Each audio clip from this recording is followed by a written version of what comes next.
drip, drip on you. You don't crack a laugh. And you don't smile. We weren't laughing at the young girl in that video who was the victim. Okay, let's make that clear. And we were laughing at how fucked up it was that was on a video. Parody. Yeah. And he does a parody of it. What comedians do. Satire. He satirized R. Kelly's music video, and we all laughed. We all and now laughed. Look, Surviving R. Kelly is out and he's going to jail. Exactly. Because look at that. It was such an exaggeration, but it really wasn't. No, it wasn't. Right. But he was exaggerating. He was going mad far. He was like, I'm going to push.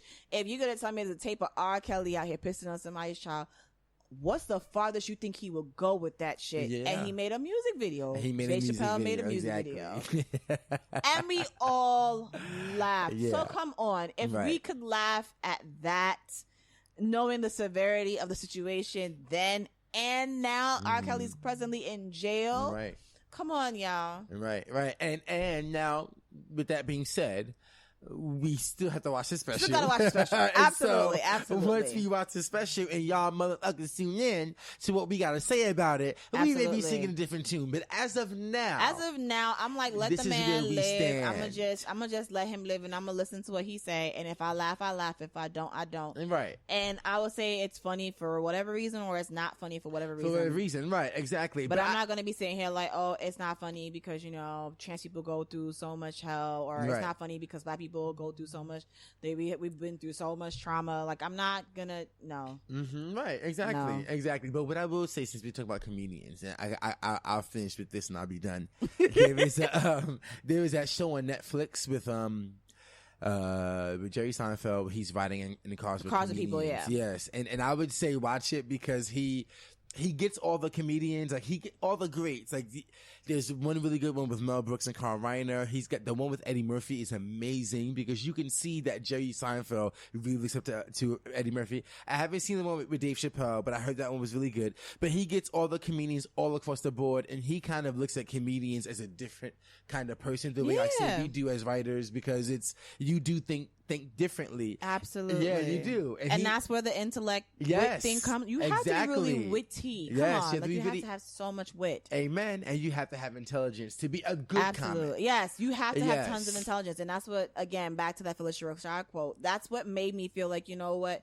It's so true, because anybody can write emotion. You can say, oh, she cries and she weeps, and you can write something for someone to act out that feeling or that emotion. Right. But for you to get that joke, you really have to think long and hard about the shit that person just said. Yes. To be like, yo, you know what?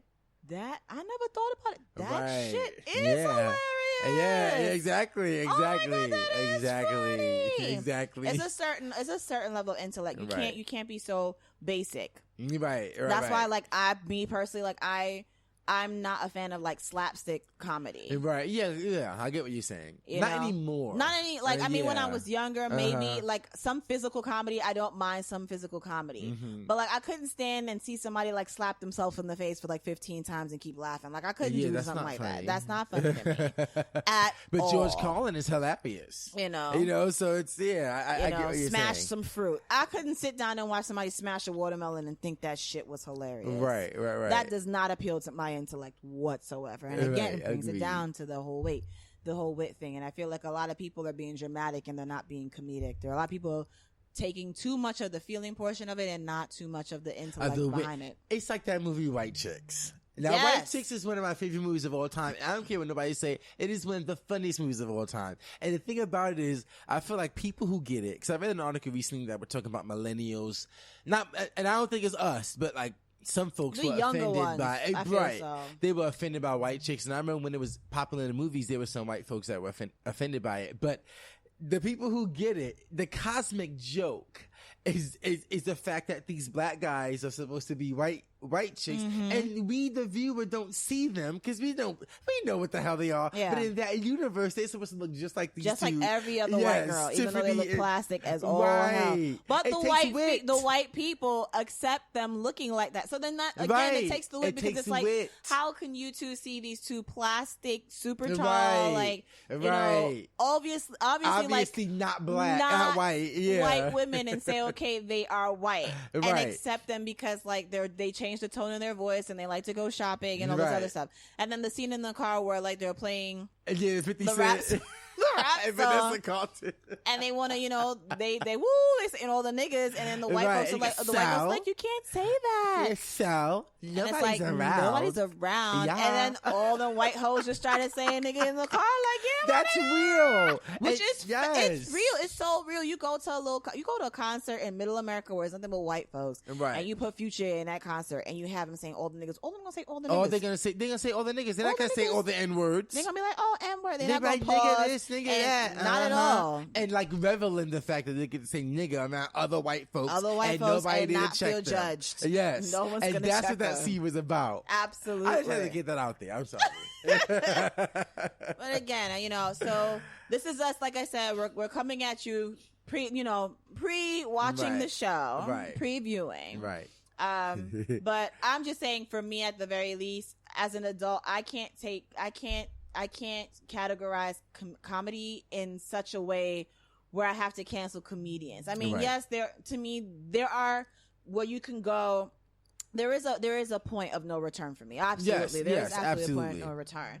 But at the same time, I feel like, you know, you have to know what your level of comedy is. You have to be able to understand where that comedian's coming from with that joke. Mm-hmm. You have to be able to also take a laugh at yourself and not take things so seriously. I hate to sound like those baby boomers, but I feel like we've become so sensitive as a culture that people can't crack a joke. Like, if someone says, I don't like X, all of a sudden they're X-phobic, you know? Or if someone makes a joke about why, oh, you're Y-phobic, oh, you're this, you're that, you hate people, you don't like this, you don't like black, you're anti this, you're and it's like, you can just have an opinion, and not have that opinion based in any found dislike for something. You can literally just have an opinion, or a whole entire group of people, or like a group you're of saying, people, or a community, or something like that. You know, so that's why when I sit down to watch this, I'm watching it with an open mind, which I think a lot of people as adults need to do in this day and age. I feel like we need to get back to that, be open minded when we take in things, and just understand if you don't like it, it's not for you, and keep it moving. But we don't have to be canceling comedy. When we cancel comedy, then we're left with nothing but the boo-hoos and the strife of the world. Exactly. And who wants to live in the sick, sad world? Exactly. Like Daria. For reals. No one does. So I'm due for another Daria marathon, to be honest. For real, I need to watch that. And with that being said, we're going to wrap up this episode of the Adultish Podcast. I want to thank my lovely co-host, Mr. Vincent Bernard, for joining us again. Vincent, make sure to drop these socials for the people. Don't I always? Facebook, Vincent Bernard. Twitter, Vince_Bernard. And Instagram is Vincent Bernard _83. Awesome. And you can find me, Afiya, at La Jolie Poeta. That's LAJOLIEPOETA on the Twisters. You can also find me on Instagram at ALJA0214. You can check us out on the Adultish Podcast, the combined, us together, the podcast, everybody who runs it. We're on the Twitter and Instagram at AdultishP0DCAST. Again, that's on Twitter and Instagram at AdultishP0DCAST.